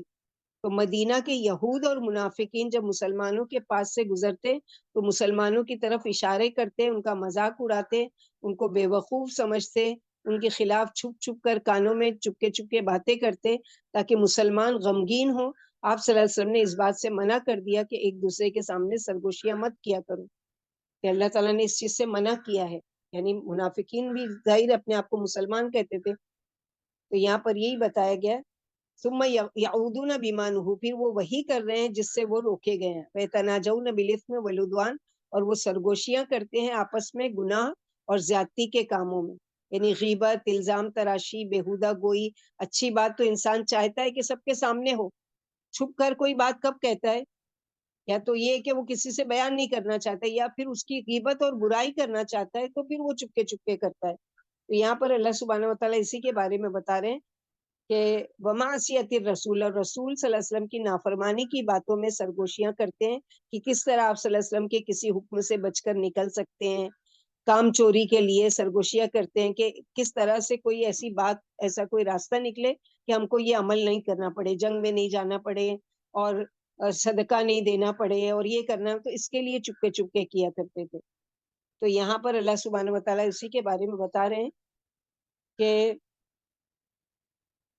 دشمنان دین و مخالفین شرع متین کے اور دینی باتوں میں جھگڑنے والوں کے برے انجام کا بیان ہے کہ کس طرح سے اللہ سبحانہ و تعالیٰ نے ان کو وہ کیا۔ سرگوشیوں سے یہودیوں کو روک دیا گیا تھا کیونکہ رسول اللہ صلی اللہ علیہ وسلم اور ان میں صلح و صفائی ہو گئی تھی۔ اب ان لوگوں کو یہ شرارت سوجی کہ جب ان کے پاس کوئی صحابی گزرتا تو یہ آپس میں کانا پوسی کرنے لگتے، تاکہ ان کو یہ خیال پیدا ہو کہ کہیں یہ قتل و ایذا کا مشورہ تو نہیں کر رہے ہیں، یعنی سامنے والا یہ سوچتا کہ یہ ہمارے دشمن ہے تو یہ ہمارے لیے قتل کی کوئی سازش تو نہیں کر رہے ہیں آپس میں، اور مسلمانوں کے خلاف سازشیں تو نہیں کر رہے ہیں۔ غرض یہ کہ سوچ کر مسلمان ادھر سے گزرتا نہیں تھا اور راستہ بدل دیتا تھا، یعنی جہاں پر بھی یہ بیٹھے ہوتے تھے ہجوم میں تو وہاں سے گزرتے ہوئے بھی ڈرتے تھے۔ اس پر رسول اللہ صلی اللہ علیہ وسلم نے سرگوشی سے منع کر دیا، لیکن آپ کی بات نہ مانی اور سرگوشیاں برابر کرتے رہے۔ اس پر اللہ نے یہ آیت اتاری کہ ان کو روکا گیا اس چیز سے، پھر فرمایا کہ ان کی سرگوشیاں گناہوں پر، ظلم و زیادتی پر یا رسول کی مخالفت پر ہوتی ہے۔ گناہ انہی کی ذاتوں کو نقصان پہنچاتا ہے اور زیادتی سے دوسروں کو ضرر پہنچتا ہے، جس میں سے ایک شعبہ رسول اللہ صلی اللہ علیہ وسلم کی نافرمانی اور مخالفت کا بھی ہے، جس کے منصوبے باندھے جاتے ہیں اور جس پر ایک دوسرے سے قول و قرار لیا جاتا ہے۔ پھر ان کی ایک نئی شرارت بیان کی گئی کہ یہ سلام کے الفاظ بدل کر سلام کرتے ہیں، یعنی وَإِذَا جَاءُوكَ حَيَّوْكَ بِمَا لَمْ يُحْيِيكَ بِهِ اللَّهُ وَيَقُولُونَ فِي أَنفُسِهِمْ لَوْلَا يُعَذِّبُنَا اللَّهُ بِمَا نَقُولُ، یعنی سلام کا ایک تو یہ کہ چپکے چپکے وہ کر کے پریشان کرتے تھے، دوسرے یہ ہے کہ آپ صلی اللہ علیہ وسلم کے پاس جب آتے تھے تو کس طرح کا سلام کرتے تھے کہ الفاظ کو بدل دیتے تھے جن کی اللہ نے اجازت نہیں دی۔ عائشہ رضی اللہ تعالیٰ عنہ فرماتی ہے رسول اللہ صلی اللہ علیہ وسلم سے یہودیوں نے آ کر کہا السلام علیکم، یعنی سلام کی وجہ السلام علیک یا ابا القاسم، تو عائشہ رضی اللہ عنہ فرماتی ہے میں نے جواب دیا وعلیکم السلام، جیسا ان لوگوں نے کہا، سام یعنی موت، تو اللہ کرے تم پر موت طاری ہو۔ پھر آپ نے مجھ سے فرمایا عائشہ اللہ کو فحش الفاظ اور سخت بات پسند نہیں ہے، یعنی عائشہ رضی اللہ تعالیٰ نے ان کا جواب دیا، لیکن اللہ کے نبی صلی اللہ علیہ وسلم نے ان کو نہیں کہا کہ تم نے ایسی بات کیوں کہی، بلکہ عائشہ رضی اللہ عائشہ اللہ کو فحش الفاظ پسند نہیں، یعنی جو تم نے پلٹ کر جواب دیا یہ اللہ کو پسند نہیں ہے۔ میں نے کہا آپ سنتے نہیں، انہوں نے السلام علیکم کہا، آپ صلی اللہ علیہ وسلم نے فرمایا تم نے نہیں سنا میں نے کیا کہا، میں نے بھی جواب میں وعلیکم کہہ دیا۔ پھر اللہ نے یہ آیتیں اتاری، ایک روایت میں کہ عائشہ صدیقہ نے جواب میں علیکم السلام والزام واللعنت فرمایا، رسول اللہ صلی اللہ علیہ وسلم نے فرمایا تھا کہ ہماری بد دعا قبول ہوگی ان کی نہیں، یعنی تمہیں پر موت ہو، تمہیں پر ذلت ہو اور تمہیں لعنت میں پڑو۔ تو یہاں پر یہی بتایا گیا کہ یعنی اس طرح سے، اور کیا کہتے تھے، یعنی ان ساری ہٹ درمی سے باز بھی نہیں آتے تھے اور کہتے تھے وَيَقُولُونَ فِي أَنفُسِهِمْ لَوْلَا يُعَذِّبُنَا اللَّهُ بِمَا نَقُولُ، یعنی اگر یعنی یہ رسول اللہ کے سچے رسول ہیں تو کیوں نہیں اللہ تعالیٰ ہم پر عذاب بھیجتے۔ تو یہاں اللہ تعالیٰ یہ فرماتے، وہ کہتے تھے اپنے آپ کے لیے کہ اللہ ہم پر عذاب کیوں نہیں دیتے اس پر جو ہم کہتے ہیں، ہم پر کوئی مصیبت کیوں نہیں آ جاتی اگر ہماری یہ بات بری ہے، یعنی اپنے نزدیک اس بات کو صحیح سمجھتے تھے۔ اور یہ عام نفسیاتی بات ہے کہ ایک گناہ کر کے انسان سوچتا ہے کہ مجھ پر اگر کوئی آفت نہیں آئی ہے تو اس کا مطلب میں نے گناہ نہیں کیا، میں نے اچھا کام کیا، اور آگے کرتے چلے جاؤ اور کرتے چلے جاؤ۔ فرمایا اگر دنیا میں پکڑ ان کی نہیں ہوتی تو حسبہم جہنم، جہنم ان کے لیے کافی ہے، یصلونہا وبئس المصیر، وہ اس میں داخل ہوں گے، بدترین ان کا ٹھکانہ ہے۔ یعنی یہ جو خواہش کر رہے ہیں کہ ہم پر عذاب کیوں نہیں آتا یا وہ نہیں ہو رہا ہے، تو یہاں بتایا جا رہا ہے کہ فرمایا یہ اپنی شرارت سے خوش ہو کر سمجھتے ہیں کہ اگر محمد صلی اللہ علیہ وسلم اللہ کے سچے نبی ہوتے تو اللہ ہماری بدنیتی کی ضرور سزا دیتے اور اپنے رسول کی طرف سے ہم سے بدلہ لیے بغیر نہیں رہتے، کیونکہ وہ تو نیتوں کو خوب جانتے ہیں، چونکہ سزا نہیں دی معلوم ہوا کہ آپ سچے نبی نہیں ہیں، نعوذ باللہ۔ پھر فرمایا کیا انہیں آخرت کا عذاب کافی نہیں ہے جہاں یہ جہنم رسید ہوں گے جو بدترین ٹھکانہ ہے۔ تو یہاں پر اس کے لیے بتایا جا رہا ہے کہ اگر جیسے کہ قریش مکہ بھی یہی سیم چیز کا مطالبہ کرتے تھے نا، اگر آپ اللہ کے سچے رسول ہیں اور ہم حق پر نہیں ہیں تو اللہ تعالیٰ ہم پر عذاب کیوں نہیں بھیجتے، یعنی عذاب کی جلدی۔ تو اللہ تعالیٰ نے وہاں پر بھی کیا جواب دیا تھا ان کو کہ اللہ تعالیٰ کے وہاں ہر ایک قوم کی جو اس کا نیست و نابود کرنا ہے، اس کو ختم کرنا ہے، اس کا ایک وقت مقرر ہے۔ اگر وقت سے پہلے اللہ تعالیٰ اس کو کر دیں تو اللہ تعالیٰ اس پر قادر ہے، لیکن چونکہ اللہ تعالیٰ نے مہلت دی ہوئی ہے کہ شاید کہ کوئی پلٹے، شاید اللہ سے رجوع کرے، شاید کہ اللہ سے توبہ کرے اور اللہ کی طرف پلٹ آئے، تو یہ جو تم کو مہلت دینا ہے نا، یہ بھی اللہ سبحانہ و تعالیٰ کی طرف سے کیا ہے، ایک وہ ہے تمہارے لیے کہ تم کو اس سے منع کیا جا رہا ہے کہ یہ چیز تمہارے لیے وہ ہے۔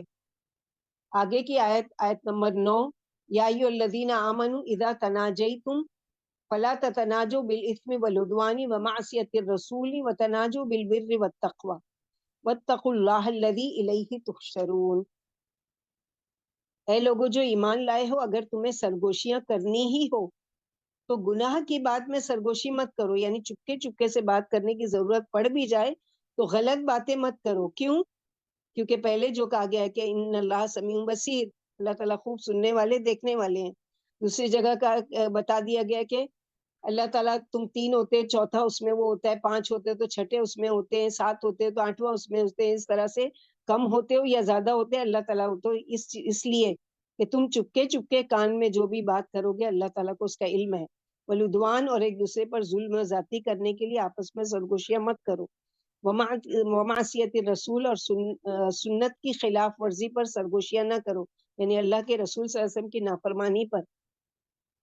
وتناجوا بالبر والتقوی، اور نیکی اور تقوی کے کاموں میں سرگوشی کرو، یعنی نیکی کو چھپانے کے لیے چپکے چپکے سے باتیں کر سکتے ہو تاکہ ریاکاری نہ ہو۔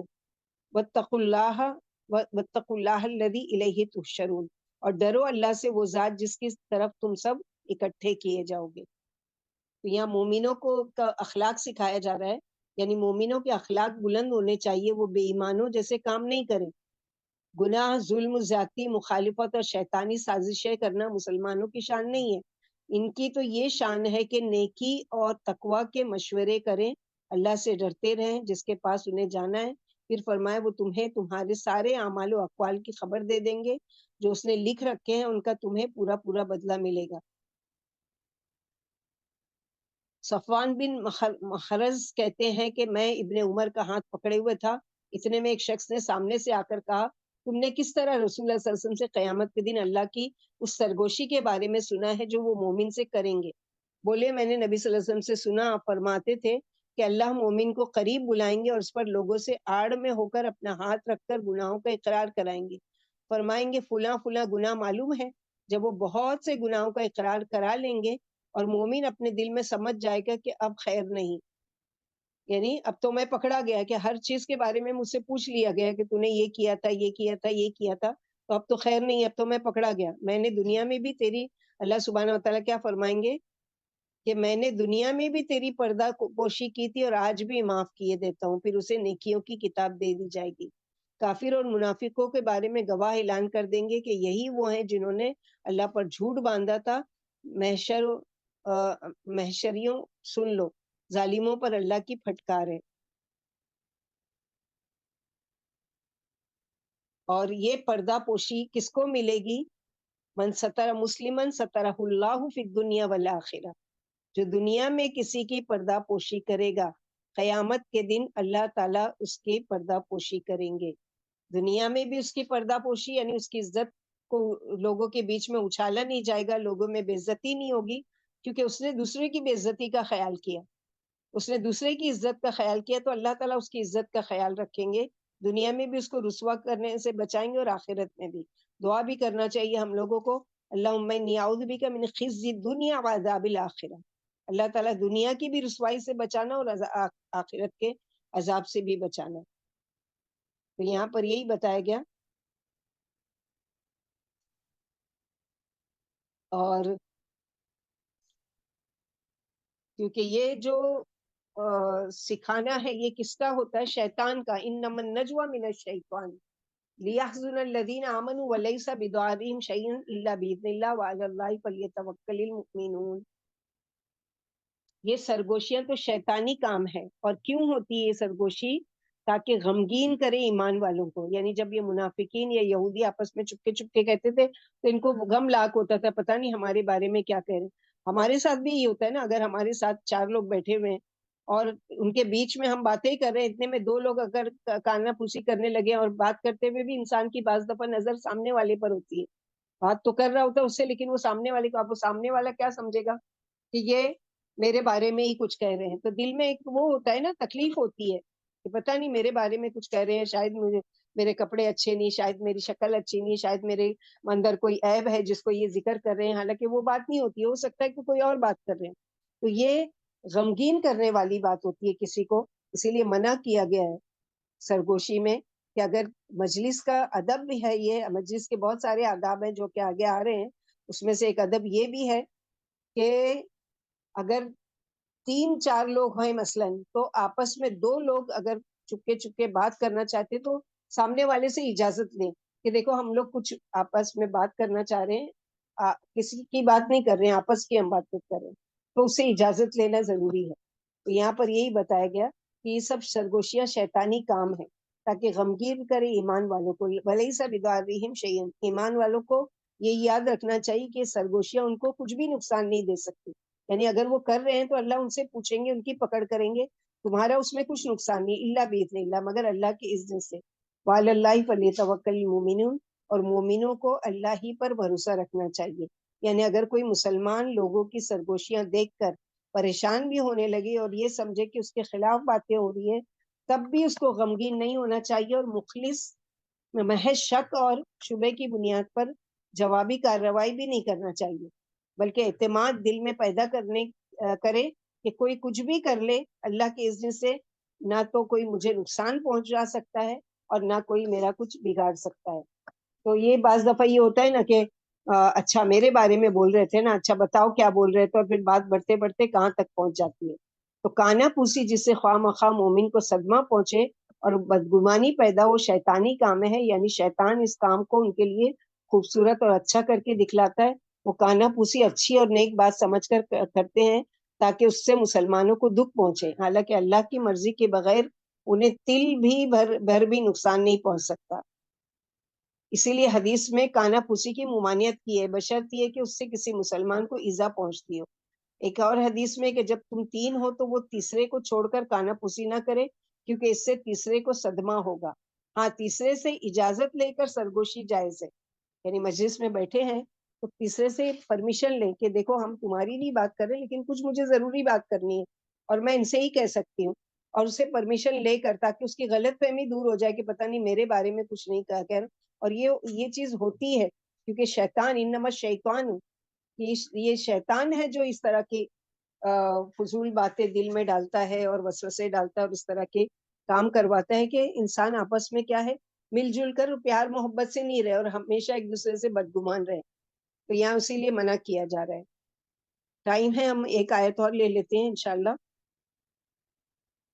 یا ایھا الذین آمنوا اذا قیل لکم تفسحوا فی المجالس فافسحوا یفسح اللہ لکم واذا قیل انشزوا فانشزوا ویرفع اللہ الذین آمنوا منکم والذین اوتوا العلم درجات واللہ بما تعملون خبیر. اے لوگوں جو ایمان لائے ہو، جب تم سے کہا جائے کشادگی پیدا کرو تو کشادگی پیدا کر دیا کرو، تاکہ اگر کوئی اور بھی آ کر بیٹھنا چاہے تو آرام سے بیٹھ جائے، تاکہ تعلقات میں خرابی نہ ہو. اور یفسح اللہ لکم، تم دوسروں کے لیے جگہ بناؤ گے، اللہ تمہارے لیے کشادگی پیدا کر دیں گے، اللہ تمہارے لیے جگہ کھول دیں گے. تمہارے مکان میں، گھر میں، قبر میں، رزق میں، ہر چیز میں اللہ تعالیٰ کشادگی دے دیں گے. تم دوسروں کے لیے دل بڑا کرو، اللہ تمہارے لیے ہر چیز کو بڑی کر دیں گے. تو یہاں مجلس کے کچھ آداب سکھائے جا رہے ہیں کہ کسی مجلس میں اگر بیٹھے تو اس کا طریقہ کیا ہے کہ لوگوں کو اپنے اوپر ترجیح دینا. لوگوں کو مثلا جگہ تنگ ہے اور لوگ زیادہ ہیں، اب آپ خود وہاں کے وہ ہیں، تو اس کا طریقہ کیا ہے کہ آپ لوگوں کو وہ کریں مجلسی آداب کا بیان ہے کہ مسلمان مجلسوں میں آپس میں ایک دوسرے کا خیال رکھے. فرمایا اگر تم کسی اجتماع میں بیٹھے ہوئے ہو اور جگہ بھر گئی ہو تو اگر کوئی بھائی آ جائے تو ذرا ذرا کھسک کر اسے بھی جگہ دے دو.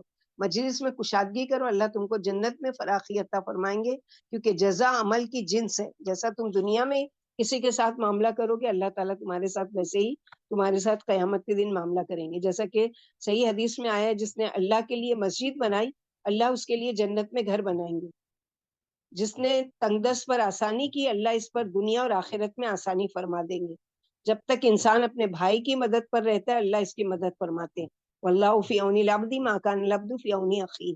تو ہر جگہ اللہ تعالیٰ نے یہ چیز رکھا ہے کہ جیسا تم عمل کرو گے اس کے مطابق. لیکن ایک چیز یاد رکھیں کہ ٹیٹ فور ٹیٹ کا معاملہ نہیں ہے یہاں کہ جیسا تم کرو گے ویسا ملے گا. نہیں, اللہ تعالیٰ کا دینا کشادگی جگہ جنت میں کہیں زیادہ وسعت والا ہے. اللہ تعالیٰ کی معافی, دنیا میں کسی کو معاف کرتے اللہ معاف کریں گے تو ویسا نہیں جیسا ہم معاف کر رہے ہیں, بلکہ ہم معاف بھی کریں تو دل میں کہیں نہ کہیں کھٹک رہ جاتی ہے, کہیں نہ کہیں کچھ جیسے کانچ میں دراڑ پڑتی ہے ویسی رہ جاتی ہے. لیکن اللہ تعالیٰ معاف کریں گے تو اس طرح کے اس کو نام اعمال سے بالکل مٹا دیں گے, بالکل باقی بھی نہیں رکھیں گے. اسی طرح تم اگر اللہ کے کسی بندے کی مدد میں ہوتے تو اللہ تمہاری مدد میں, تو اللہ کی مدد ویسی تو نہیں ہے جیسے ہم نے کسی کے ساتھ کی ہے. اللہ کی مدد تو پھر بہت وسیع ہے. جیسے وعدہ ہے نا کہ تم اگر تنگ دست پر آسانی کرو گے تو اللہ تعالیٰ خالی تمہاری دنیا میں آسانی نہیں کریں گے بلکہ دنیا اور آخرت دونوں میں آسانی کر دیں گے. ایک دفعہ رسول اللہ صلی اللہ علیہ وسلم تشریف لائے, اتنے میں 3 شخص آئے. ایک تو مجلس میں ایک آدمی کی جگہ خالی پا کر بیٹھ گیا, دوسرا مجلس کے آخر میں بیٹھ گیا اور تیسرا چلتا بنا. آپ صلی اللہ علیہ وسلم نے فرمایا کیا میں تمہیں ان تینوں کی خبر نہ دوں؟ ایک نے تو اللہ کے رسول کے پاس آ کر جگہ لی, اللہ نے اسے جگہ دے دی, یعنی اسے جگہ بنائی, اللہ تعالیٰ نے اس کو جگہ دے دی, اس نے کوشش کی. دوسرے کو شرم آئی کہ کیا لوگوں کے بیچ میں پھلانگ کر جاؤں, اور وہ وہیں بیٹھ گیا تو اللہ کو بھی اس سے حیا آئی, اللہ کو بھی اس سے شرم آئی.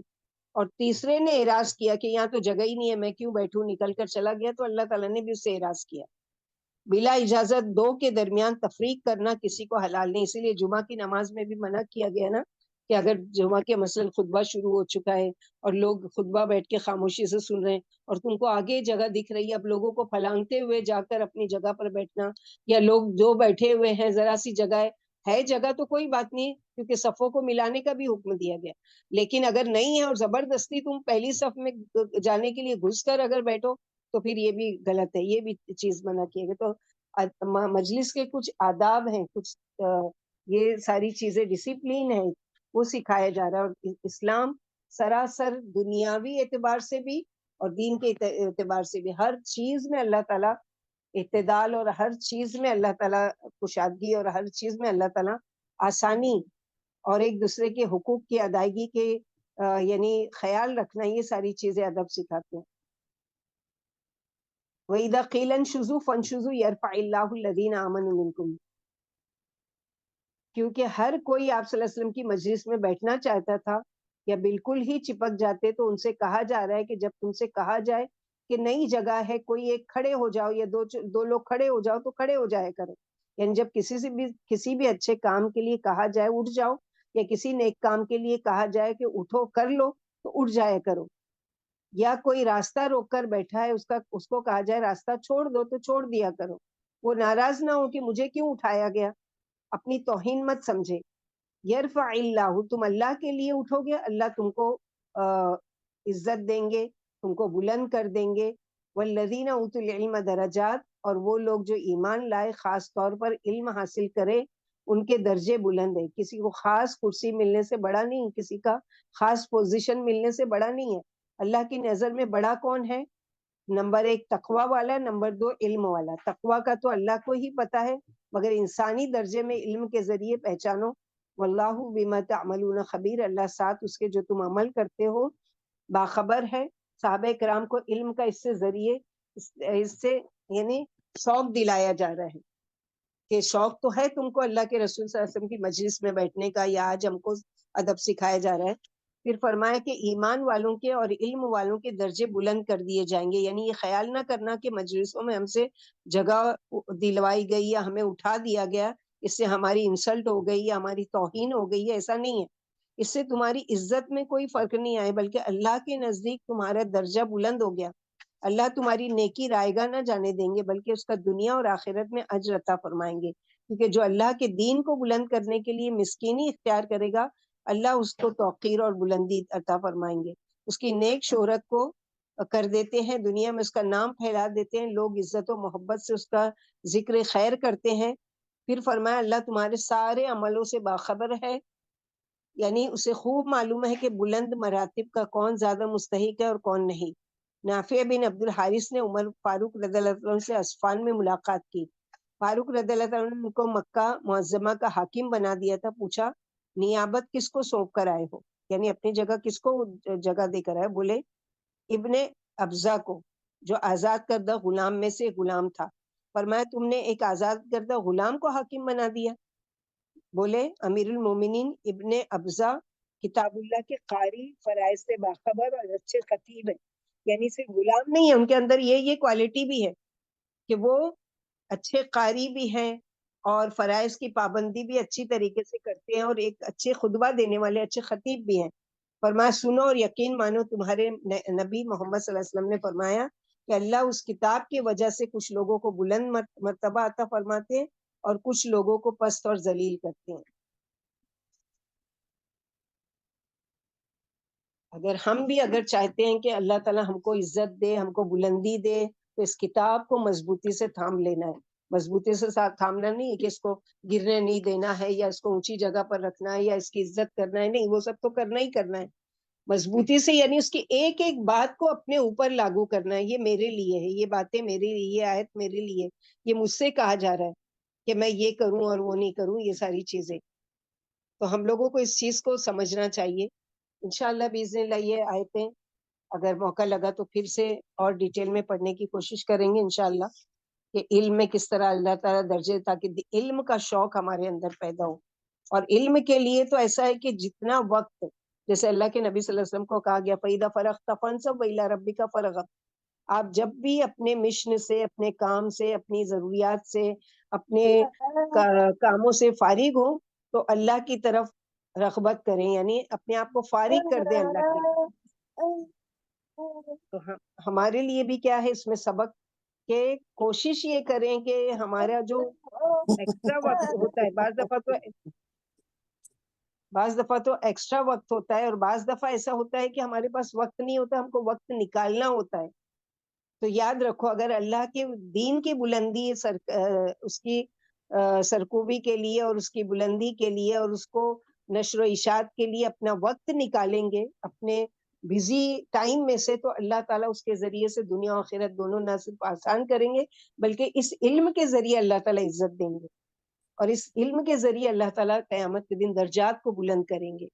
تو بہت ساری کوالٹی انشاءاللہ باذن اللہ ہم لوگ پھر سے اس کو پڑھیں گے اچھے سے، تاکہ ہم کو بھی علم کا شوق جو ہے اللہ تعالیٰ اس کا شوق اور بڑھائے اور اس پر ہم کو عمل کرنے کی توفیق عطا فرمائے، اور ہمارے بھی درجات ایسے ہی بلند کریں ہم سب کے، اور ہمارے استادوں کے، ہمارے ماں باپ کے، اور تمام ان لوگوں کے جن پر ہماری زندگی میں احسان ہے، اور سب سے بڑا احسان تو ہمارے رب تعالیٰ کا ہم پر ہے، کہ بہترین محسنین میں سے اللہ سبحانہ و تعالیٰ کے، اللہ تعالیٰ کا احسان ہے کہ اللہ تعالیٰ نے ہم کو کتاب کو سمجھنے کی توفیق دی، اس کے پڑھنے کے لیے ہم کو وقت نکالنے کی توفیق دی، ہمارے وقت میں خیر و برکت دی، ہمارے دلوں میں اس کو راسخ کر دیا، اس کی محبت ڈالی، کیونکہ کوئی بھی کام جب تک اس کے ساتھ لگاؤ نہیں ہوتا، جب تک اس کے ساتھ محبت نہیں ہوتی، جب تک اس کے ساتھ آپ کا دلی رشتہ نہیں جڑتا، آپ وہ کام بخوبی انجام نہیں دے سکتے، خوبصورتی سے انجام۔ ایک ہوتا ہے کام کا کر لینا، ہوم ورک ملا ہے کر لینا، ایک ہوتا ہے نہیں دل سے میری ذمہ داری ہے، میرے رب کی رضا دیکھنا ہے، اس میں میرے رب کس چیز سے خوش ہوتے ہیں، وہ سوچ کر اس کام کو کرنا، اس میں اور کوالٹی آ جاتی ہے، اس میں اور خوبصورتی آ جاتی ہے۔ اچھا یہ میرے رب دیکھ رہے ہیں، اچھا یہ میرے رب کے پاس لکھا جائے گا، اچھا یہ میرے رب کو پتا چلے گا کہ میں نے کیا کیا، میں نے کیسے وقت نکالا، میں اتنی مشکل میں تھی، میرے لیے اتنا ضروری تھا وہ کام کرنا، لیکن میں نے اس کو چھوڑ کر میں نے اپنے رب کو ترجیح دی، تو پھر اللہ تعالیٰ ہم کو نہیں ترجیح دیں گے، ضرور دیں گے انشاءاللہ باذن اللہ، دنیا و آخرت دونوں جہاں میں ہم لوگوں کے لیے کامیابی۔ ربنا هب لنا من ازواجنا وذرياتنا قرة اعين واجعلنا للمتقين اماما رب هب لي حكما والحقني بالصالحين وجعلنا لسان صدق في الآخرين وجعلنا من ورثة جنة النعيم ولا تخزنا يوم يبعثون یا ارحم الراحمین. دنیا اور آخرت دونوں جگہ کی رسوائی سے بچانا. جو بھی علم کی باتیں اور جو بھی عمل کی باتیں اور جو بھی آداب کی باتیں ہم لوگ اخلاق کی باتیں سن رہے ہیں، اللہ تعالیٰ اس پر ہم سب کو عمل کرنے کی توفیق عطا فرمائے. اللہم اہدنا لأحسن الاخلاق لا یہدینا الا انت واصرف عنا سیئہا لا یصرف عنا سیئہا الا انت. ربنا تقبل منا انك انت السميع العليم وتب علينا انك انت التواب الرحيم. سبحان ربك رب العزة عما يصفون وسلام على المرسلين والحمد لله رب العالمين. سبحانك اللهم وبحمدك اشهد ان لا اله الا انت استغفرك واتوب اليك. السلام علیکم ورحمۃ اللہ وبرکاتہ.